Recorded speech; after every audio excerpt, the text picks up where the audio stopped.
Assalamualaikum dan halo semuanya. Semoga kalian selalu sehat dan dilancarkan segala rezekinya dimanapun kalian berada. Film yang akan kita bahas kali ini berjudul Kalkut yang rilis di tahun 2023. Film ini merupakan film misteri India yang menceritakan seorang wanita yang menjadi korban penyerangan larutan asam. Usut punya usut, ternyata serangan tersebut sudah terjadi sebanyak 28 kasus. Namun hanya 2 diantaranya yang bisa terungkap. Kalkut merupakan film series berbahasa Hindi yang disutradarai Sumit Saxena dan dibintangi Vijay Varma sebagai tokoh utamanya.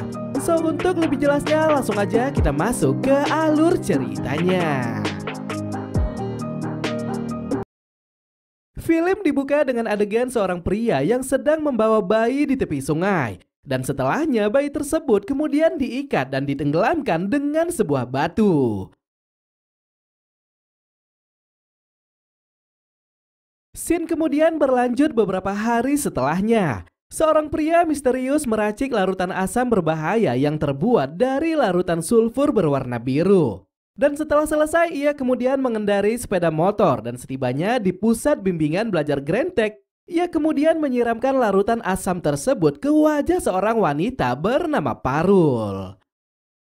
Kasus penyiraman asam sudah tercatat sebanyak 28 kasus. Namun karena kurangnya penyelidikan, hanya 2 kasus saja yang bisa terungkap. Kelalaian kepolisian mendapatkan tekanan dari berbagai pihak, terutama Badan Perlindungan Anak dan Wanita yang menuntut agar kasus tersebut bisa dipecahkan. Inspektur polisi bernama Jagdish memerintahkan wakilnya bernama Raffi Shankar dan polisi senior bernama Jadav agar bergerak cepat melakukan penyelidikan. Dan setibanya di rumah sakit, Raffi sangat terkejut lantaran korban penyerangan asam merupakan wanita yang sedang dijodohkan kepadanya. Raffi merupakan perwira polisi yang baru bergabung selama 3 bulan. Ia hidup berdua bersama sang ibu karena sang ayah baru saja meninggal dunia. Ayah Raffi bernama Tuan Mani Shankar merupakan profesor di salah satu universitas. Beliau memiliki kegemaran menulis puisi dan menciptakan sebuah buku yang bertajuk sastra. Sebelum meninggal dunia, Tuan Mani Shankar menjodohkan Raffi ke mahasiswinya yang tak lain adalah Farul. Namun sudah beberapa kali mengirimkan surat, Raffi tidak pernah membalasnya karena ia belum siap untuk menikah. Di lain sisi, karena tekanan dan kondisi lingkungan yang belum bisa diterimanya, Raffi ternyata memiliki keinginan untuk keluar dari departemen kepolisian. Namun karena pesan terakhir sang ayah yang memintanya mengabdi kepada negara, ia pun akhirnya menggagalkan niat tersebut. Di rumah sakit, Farul yang kondisinya masih kritis belum bisa memberikan keterangan apapun. Dan untuk melanjutkan penyelidikan, Raffi kemudian mengambil tas yang digunakan Farul saat insiden berlangsung. Setelah memeriksanya, Raffi dikejutkan dengan botol minuman keras dan beberapa peralatan kosmetik yang harganya cukup tinggi untuk kalangan mahasiswi. Dan karena temuan itu, Jagdish menyimpulkan jika Farul bukanlah wanita baik-baik. Ia kemungkinan merupakan wanita tunasusila dan pelaku penyiraman asam tak lain adalah pelanggannya sendiri. Untuk memastikan kecurigaan tersebut, Jagdish meminta Raffi menginterogasi ayah Farul yang bernama Tuan Rohan. Dan pada akhirnya dari beliau pun terkuaklah jika Farul memang telah salah melakukan pergaulan. Di lain sisi beredar sebuah video dari wali kota Deka Misra yang melakukan pemukulan kepada warga kecil di tempat umum. Video tersebut diupload dari akun bernama Desi Rebel. Dan sebelum menjadi viral, Deka Misra meminta kepolisian agar menindaklanjutinya. Raffi yang diperintahkan mengusut kasus tersebut berhasil mengamankan Desi Rebel. Dan setelah dibawa ke kantor polisi, video yang diunggahnya kemudian dihapus secara permanen. Jagdish dan kepolisian setempat sebenarnya tidak menyukai kepemimpinan Deka Misra. Namun karena otoritas pemerintahan, mereka pun tidak bisa melakukan protes dan hanya melaksanakan perintah. Melanjutkan kasus Farul, Raffi dan Jadav mendatangi seorang mucikari yang telah menjalani bisnis prostitusi selama bertahun-tahun. Ketika ditunjukkan foto Parul, mucikari yang bernama Josie mengatakan jika ia pernah membuat tawaran kerjasama kepada Parul. Dalam sebuah foto berbentuk brosur, Josie pernah melihat Parul berpose panas dan menawarkan jasa prostitusi melalui nomor handphone.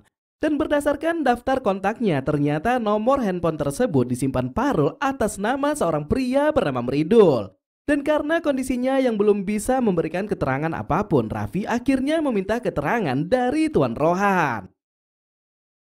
Tuan Rohan mengatakan jika ia tidak mengenal Meridul, karena selama ini jika ada pria yang mengantarkan putrinya pulang, ia tidak pernah memberikan izin untuk masuk ke dalam rumah. Namun melalui adik kandung Parul yang bernama Payal, Raffi akhirnya berhasil mendapatkan informasi tentang Meridul. Ia merupakan seorang pria lajang yang bekerja di sebuah toko kain Salimar. Tanpa menunggu lama, Raffi segera mendatangi toko tersebut. Dan sesampainya di sana, pemilik toko mengatakan jika Meridul sudah tidak masuk kerja selama 1 minggu. Namun di hari terakhirnya bekerja, ia sempat meninggalkan salah satu ponselnya tanpa memberikan keterangan apapun. Ada 2 nomor kontak yang tersimpan di ponsel Meridul. Yang satunya adalah Farul dan satunya lagi adalah dokter bernama Rana. Dalam sebuah pesan singkat, ternyata dokter Rana juga memiliki keterkaitan. Ia pernah dikirimkan pesan ancaman yang dikirim langsung oleh Farul. Dalam pesan tersebut, Farul mengatakan jika dokter Rana adalah orang yang sangat kejam. Ia pantas dihukum karena sudah melakukan penipuan. Tak butuh waktu lama, Raffi dan Jadaf berhasil menemukan lokasi dokter Rana. Dan setibanya di sana, mereka pun mengetahui jika dokter Rana merupakan ahli seksologi. Dokter Rana mengobati beberapa pria mandul dan pria penyuka sesama jenis agar menjadi pria normal. Dan terkait Meridul, dokter Rana mengatakan jika Meridul adalah salah satu pasiennya. Namun terkait Parul, Rana mengatakan jika ia tidak mengenalnya. Dan pesan ancaman yang diterimanya, ia juga tidak mengerti apa maksud dari pesan tersebut. Di tempat yang berbeda, seorang pria misterius menyerang seorang pria pemilik hotel. Dan setelah dibekuk kepolisian, ternyata pria itu adalah Meridul. Dan pria yang diserangnya adalah Manaf yang merupakan mantan kekasih Farul. Dari Meridul akhirnya beberapa fakta berhasil terungkap. Yang pertama, Meridul berobat kepada dokter Rana karena menyangka dirinya adalah seorang gay. Namun setelah beberapa minggu menjalani pengobatan, ia pun menyadari jika dirinya adalah pria normal. Proses pengobatan yang berhenti begitu saja membuat dokter Rana tidak terima. Dan di pertemuan terakhir mereka, dokter Rana akhirnya memeras Meridul dengan sejumlah uang di luar kesepakatan. Yang kedua, membuktikan jika dirinya normal, Meridul memutuskan mengencani seorang wanita melalui aplikasi kencan dewasa. Dan saat melihat foto Parul yang berpose panas, ia pun akhirnya menghubunginya. Namun setelah terjadi percakapan, Parul mengatakan jika Meridul telah salah paham. Karena sebenarnya foto tersebut merupakan keisengan dari orang yang tidak ia kenal. Setelah menceritakan masalah yang dihadapinya saat ini, Farul dengan lapang dada membiarkan Meridul berkenalan. Dan singkatnya, selama beberapa hari ke depan, keduanya kini berteman baik dan banyak menghabiskan waktu bersama. Di balik kedekatan mereka, Farul merasa peduli dengan kesehatan Meridul. Dan mengetahui pemerasan yang dilakukan dokter Rana, ia pun mengirimkan pesan singkat berupa ancaman. Dan tentang pemukulan yang terjadi saat ini, Meridul mengatakan jika Manaf adalah pelaku penyerangan Asam. Karena selama berteman dengan Farul, Farul sering menceritakan keresahannya jika Manaf tidak terima karena hubungan asmara mereka telah berakhir. Berdasarkan informasi tersebut, Raffi segera menemui Manaf. Namun setelah diinterogasi, Manaf mengatakan jika dirinya berada di bioskop saat insiden berlangsung. Dan terkait foto panas Farul yang tersebar di internet, Manaf mengaku jika bukan dialah pelakunya. Dan meskipun curiga, Raffi tidak bisa mengambil keputusan karena alibi Manaf yang berada di bioskop bisa dibuktikan kebenarannya.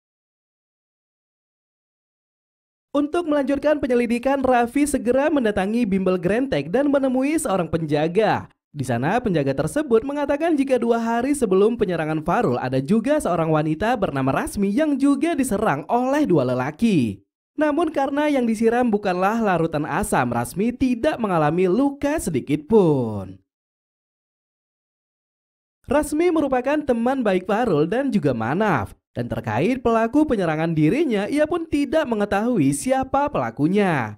Akan tetapi terkait penyerangan Farul, Rasmi menambahkan jika sebenarnya Farul sudah 15 hari tidak mengikuti bimbel. Dan hal itu terjadi lantaran ia malu dengan foto panasnya yang beredar luas di internet. Entah apa yang terjadi saat ini, namun kedatangan Farul di hari libur perlu diselidiki dan dipertanyakan. Setelah mengembangkan penyelidikan, Raffi mendapatkan fakta jika larutan yang disiram kepada Rasmi dan juga Farul adalah larutan yang sama. Mereka terbuat dari tembaga sulfat berwarna biru dan bisa diproses menjadi larutan asam. Kemungkinan penyerangan yang dilakukan kepada Rasmi hanyalah sebuah latihan karena menggunakan larutan yang belum diproses. Namun penyerangan yang terjadi kepada Farul bisa dipastikan merupakan serangan sebenarnya karena menggunakan larutan yang sudah dirubah menjadi asam. Baik Rasmi maupun Farul pasti memiliki keterkaitan dengan satu pria yang sama. Dan untuk menjawab pertanyaan tersebut, Raffi menginterogasi ulang Manaf dan akhirnya terungkaplah fakta yang sebenarnya. Selama menjalin hubungan backstreet dengan Manaf, Farul ternyata dijodohkan dengan seorang pria bernama Aziz dan mereka pun bertunangan atas keinginan keluarga. Manaf yang tidak menyetujui hal tersebut meminta Farul agar berterus terang terkait hubungan mereka. Dan setelah berunding panjang, Farul pun setuju dan ia berencana menjodohkan Aziz dengan Rasmi. Awalnya rencana itu sudah sangat matang. Namun ketika di acara ulang tahun, Farul malah mengingkari janjinya dan memilih berkencan dengan Aziz. Hampir 1 tahun sudah Aziz dan Farul menjalin hubungan asmara. Namun entah mengapa hubungan tersebut kembali kandas dan Manaf menyaksikan jika Farul sudah dekat dengan pria lain. Manaf mengaku jika ia sudah ikhlas ketika Farul memutuskan dirinya. Namun walaupun begitu, ia masih tetap membuka hatinya jikalau Farul memintanya untuk kembali. Keesokan hari, Rasmi mendatangi kantor polisi dan membuat sebuah pengakuan. Ia mengatakan jika beberapa hari sebelum penyerangan dirinya, Aziz sempat mengirimkannya email dan mengajaknya bertemu di depan bimbel Grantek. Namun saat sudah tiba di sana, ia malah diserang oleh 2 lelaki. Dan dari sini Rasmi pun yakin jika salah satu pelakunya adalah Aziz. Terkait foto panas Farul yang tersebar di internet, Rasmi juga yakin jika Aziz adalah pelakunya. Ia melarikan diri keluar kota setelah Farul membuat keluhan tentangnya melalui layanan darurat. Dan sama halnya seperti Rasmi, Farul yang keadaannya sudah membaik juga memberitahukan jika ia mendapatkan email dari Aziz. Dalam emailnya, Aziz mengatakan jika mereka perlu bertemu untuk membicarakan foto panas Farul yang tersebar di internet. Dan pada akhirnya sesuai hari yang ditentukan, Farul kemudian mendatangi bimbel Grantek. Namun bukannya bertemu dengan Aziz, ia malah diserang oleh pria misterius yang kabur dengan sepeda motor. Puncaknya berdasarkan 2 keterangan tersebut, Raffi kemudian bergerak cepat mendatangi kediaman Aziz. Dan sesampainya di sana, ia sangat terkejut lantaran Aziz telah tewas karena bunuh diri.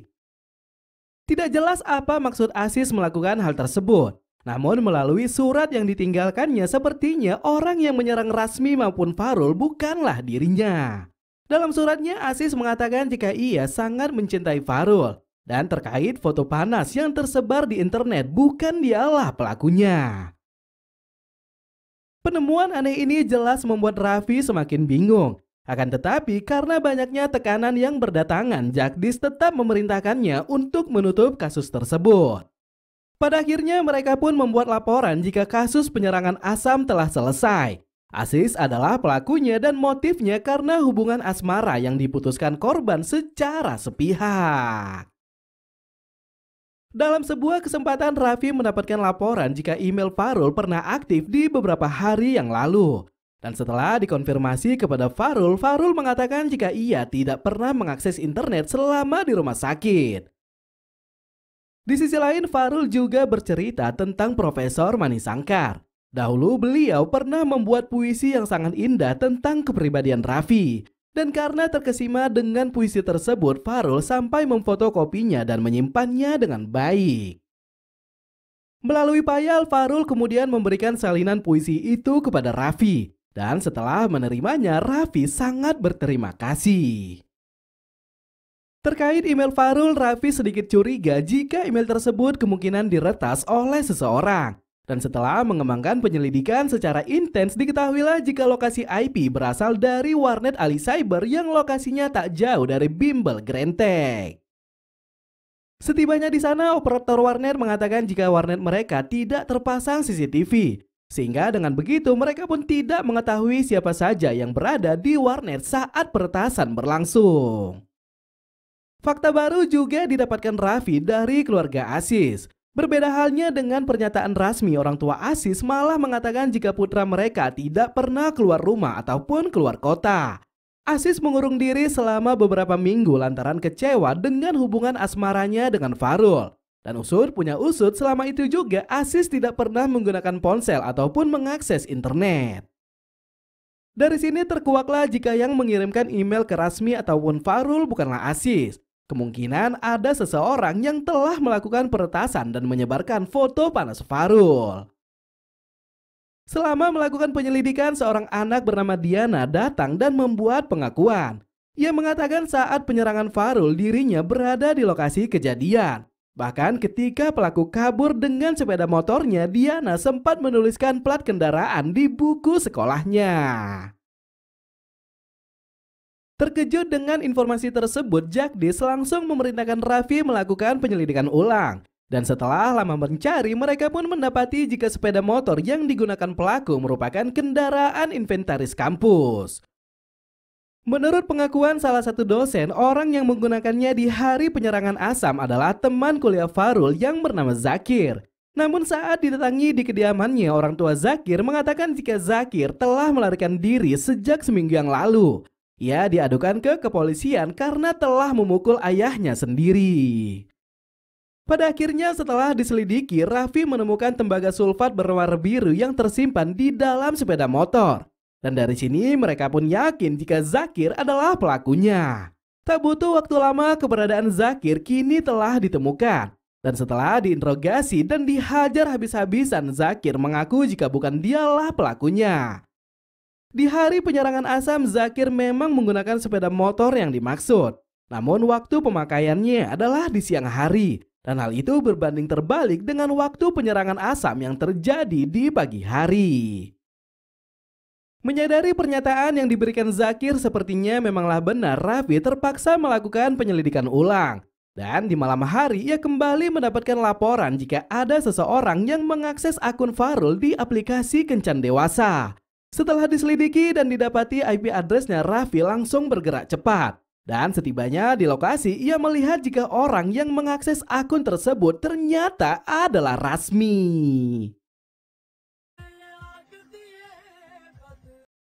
Menyangka jika Rasmi adalah pelaku yang menyebarkan foto panas Farul, kepolisian dengan tegas kemudian menginterogasinya. Namun di luar perkiraan, Rasmi mengatakan jika ia mendapatkan akun tersebut melalui email seseorang. Dan alasannya memilih mengakses akun Farul lantaran ia ingin membalas dendam. Selama ini Farul sering menjadikan dirinya sebagai tempat penampungan jika ada pria yang tidak disukainya. Setelah memaparkan semuanya, Raffi yakin jika Rasmi bukanlah pelakunya. Terlebih lagi, peretasan yang terjadi saat ini adalah sesuatu yang mustahil yang bisa dilakukan oleh Rasmi.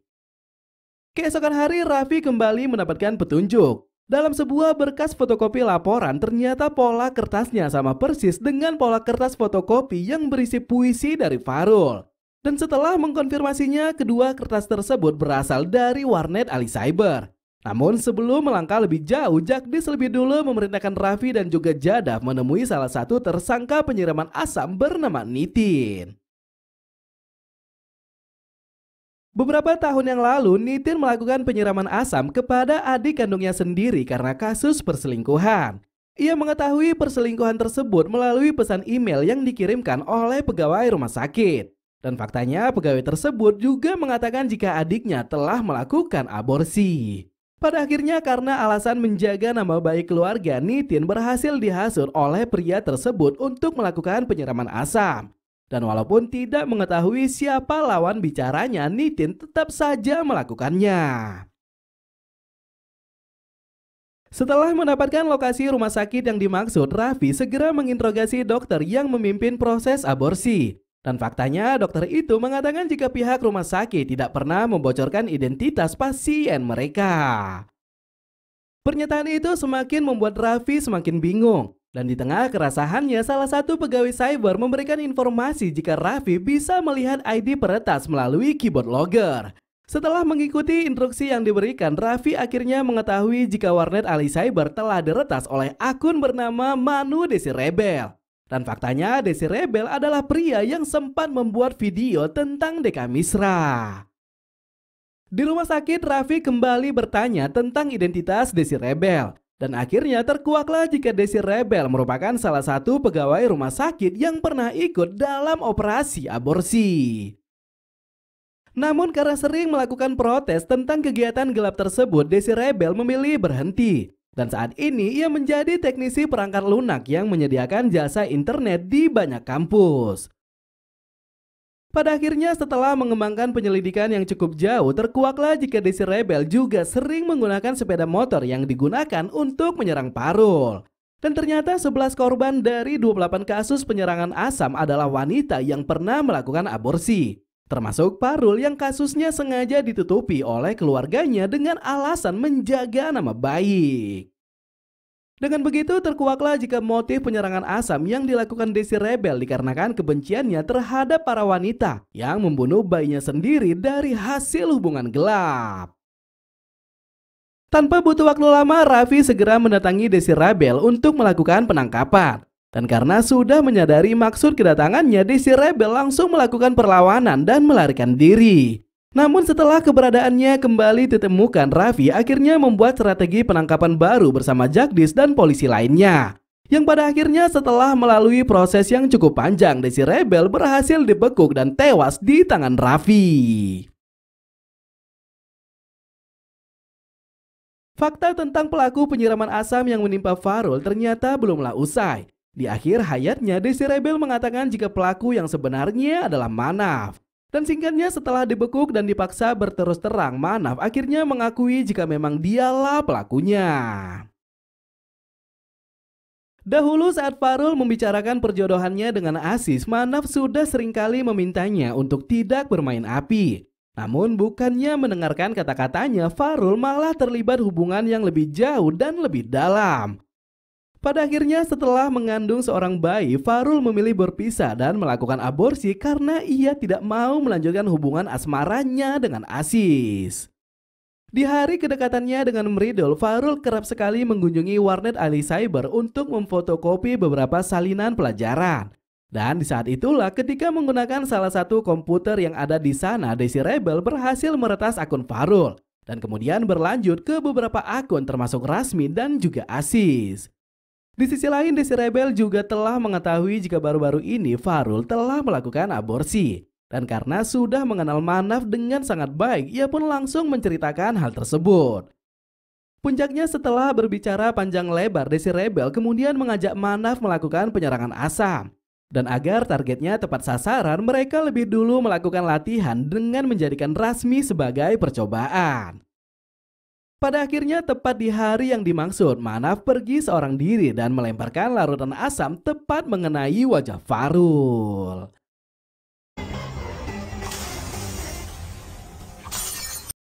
Karena tuntutan hukum yang dibuat keluarga korban, Manaf akhirnya dijatuhkan hukuman penjara selama 12 tahun. Dan bersamaan dengan kasus penyerangan asam yang berhasil dipecahkan, film pun berakhir. Sebenarnya dalam film ini ada sebuah cerita lain tentang perjalanan cinta dari Raffi.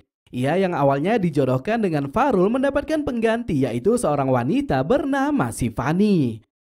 Sifani merupakan gadis cantik dan berpendidikan. Dan selama proses perjodohan, keduanya sudah sepakat untuk melangsungkan pernikahan. Namun beberapa hari sebelum pernikahan berlangsung, Raffi baru mengetahui jika Sifani merupakan penderita epilepsi. Dan karena hal itu, ia pun memutuskan perjodohan secara sepihak. Seiring berjalannya waktu, Raffi yang berhasil mengungkap kasus penyerangan Asam merasa jika dirinya sama saja seperti Manaf yang tega melukai orang yang dicintainya. Dan karena alasan itulah Raffi memilih berdamai dan menerima si Fanny apa adanya. Karena bagaimanapun penyakit yang diderita si Fanny bukanlah sebuah alasan jika Tuhan mentakdirkan mereka untuk bersama. So, mungkin sampai di sini aja ya cerita kali ini. Makasih banyak yang sudah hadir. Jika ada kata-kata saya yang salah, mohon dimaafkan. Saya Ahmad pamit undur diri. Tetap hidup sehat, thanks for watching and see you to the next video. Bye-bye.